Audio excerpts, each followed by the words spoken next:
What's up, motherfuckers? We doing some motherfucking car chats up in...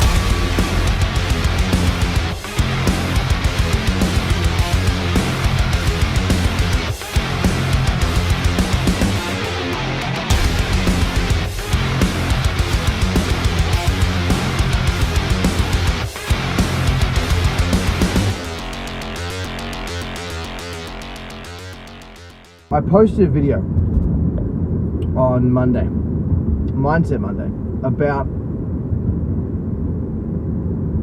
analyzing yourself, analyzing what you do. And the reason it's so important is when you analyze what's going on, you can decide if you either want to make a change or you just understand yourself better, right? So sometimes it's the opportunity to analyze, oh, there's some thought patterns going on in my head. I'm kind of, I seem to be very angry or very drawn to a specific type of emotion or whatever. Like, I notice I'm on edge about this thing or whatever, right? You're observing and you're analyzing your thought patterns and what tends to be the things that are coming up for you, right? Analyzing your emotions.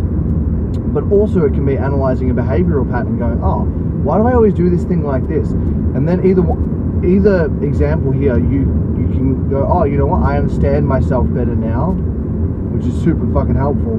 Or you can go, oh, actually, you know what, I kind of don't like that thing, or I think I could actually do that better, or I could switch that out for something else. And therefore you can change yourself and make yourself better. So you go, understanding yourself better, or rising, changing, growing yourself, right, making a change to actually be better in a different capacity as well. So both things are a really good win. But that only comes from sitting back, observing, analyzing the things that you do, the things that you say, the things that you think, the way you show up. With all that in mind, I kind of wanted to move into another part of this in today's little car chats.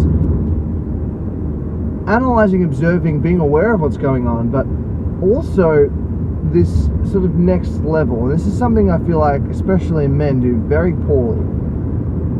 Because you got to understand, as a woman, you have a bad day or you're not feeling good about yourself. One, you can post a picture on the internet, and everyone, whether they be girls, guys, will comment or DM you and say, you look really pretty, rah, this and that. Fire emojis, probably say some real fucked up, heinous, nasty, filthy, thirsty shit as well. But you get a lot of compliments and you can go, oh, you know what, like, I feel good about myself now, right? Or you can turn to your other women, colleagues, friends, peers, whoever, and they're more likely to bring you back up and go, oh no, but girl, you know what, you're really good because of this, this, and this, and this, right? Women have that capacity. They're very good at being hype girls for each other. As men, we don't have that same community, and that's not to sort of down look on men and go, oh, you know, men are so dumb because they can't do that. It's like, no, we're built very differently. And I don't think it's helpful for us to just pick each other up and we're down all the time, because I think as guys, that suffering, the pain that you go through and you overcoming that within yourself is one of the most powerful things that you can do. But in doing so, I think it's so important that as men, we analyze what we do and we give ourselves compliments and receive the good things about ourselves. As guys, if another guy was to tell us, oh, you know what, you actually are really good at this, we might not actually be able to receive that. Like, we might be able to hear and go, that sounds really nice, but we may not actually be able to feel, you know, and process that on an emotional level. And that's okay. But you want to be able to get there. If you're not there now, that's okay, but that's the goal. You want to be able to actually hear something and be able to have evidence in your own life and the emotional capacity to be able to receive that and take that on board and go, you know what, I actually do that, and you know, and to really feel that. But also, it's like, okay, put it this way: if you're a guy, or even if you're a girl, you might, if someone asked you to put a list of all your faults, all the things that you don't do very well, all the things you wish you could change, whatever the fuck, right? All your bad qualities, quote unquote. If someone was to ask you for those things, chances are you could write like a whole page, 2 pages, like a lot of things. But if someone asks things that you do really well, the things you really like about yourself, you know, you'll probably be able to bang out a few, but are you going to be able to fill up a whole page, a whole 2 pages? Maybe not. So this comes back to this observation and analysis. Analyze not just the things that you do poorly and things you can change, but the things that you really like about yourself. The things that you do well, the things that you excel at, the skills that you have. Analyze all the good parts about yourself, not just the bad, and the things that you want to change, the things you wish were better.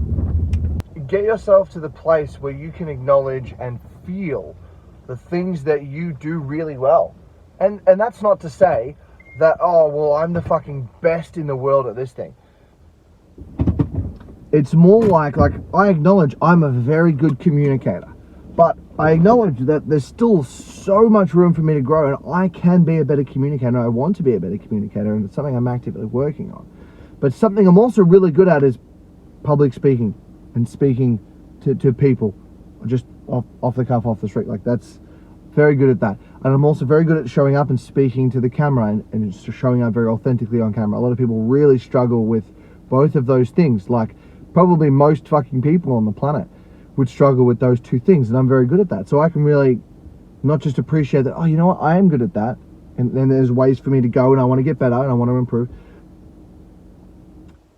I'm not the best in the world, but not only do I have these skills that I value and I think are really cool, and you know, I'm quite proud of, but most people in the world are pretty afraid. Like, that's a huge fear for those two people, and if you put them on the spot, they would probably sink.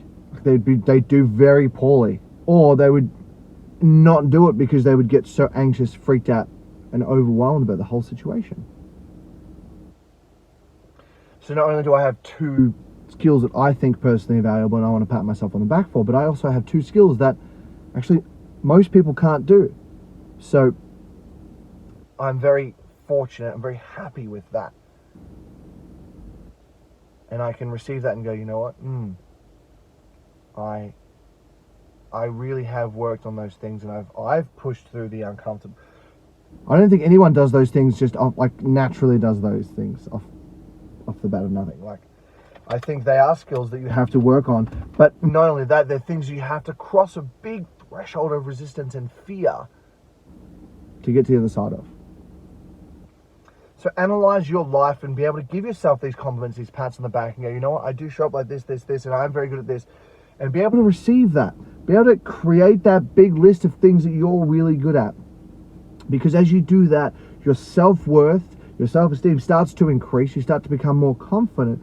And that allows you to take more risks and get more in life. You can ask for that pay rise, right? You can ask that chick out. I did this the other day. But I can do that because, one, I developed a good set of public speaking skills, but also I've developed a lot of confidence in myself because of pushing past these barriers of resistance. And this single thing, this elusive thing known as confidence, seems to be like few and far between, and I don't know why it is such an elusive, sought after thing that it seems like most people can't attain. It's actually not that fucking difficult. And you might say that, like, hear me say that and go, Steve, but you're really confident, so it's easy for you to say. No, we're all confident in some capacity. We're all confident in some capacity. You just have to find what that is. Which comes from doing these exercises, like working out, what are my skills, what am I good at, what am I inherently. And it might not be, I have a skill where it's like I can play guitar, or these things that are kind of like outside you. It might just be something in yourself like, oh, in these situations, I tend to be like, a stressful situation happens, I tend to keep my composure really well. That's not like an out there skill where you're like, oh, I can play guitar, you know, I can lift this much weight. It's like, no, that's a really, really valuable skill that you can put in everything. But it's a bit more abstract because it's not something you can go and actually, like, you can't go and grab that. In the same way you can grab a guitar and prove to someone that you can shred. Analyze the things that you do, even if there's a ways to go, even if you want to improve, but give yourself that pat on the back. Start to balance the scales, and not in a cocky, arrogant, bullshit, you don't even really believe it, inauthentic way. A really heartfelt, loving, honest way. You do this, it will have a dramatic impact on how you show up in your everyday motherfucking life. Peace.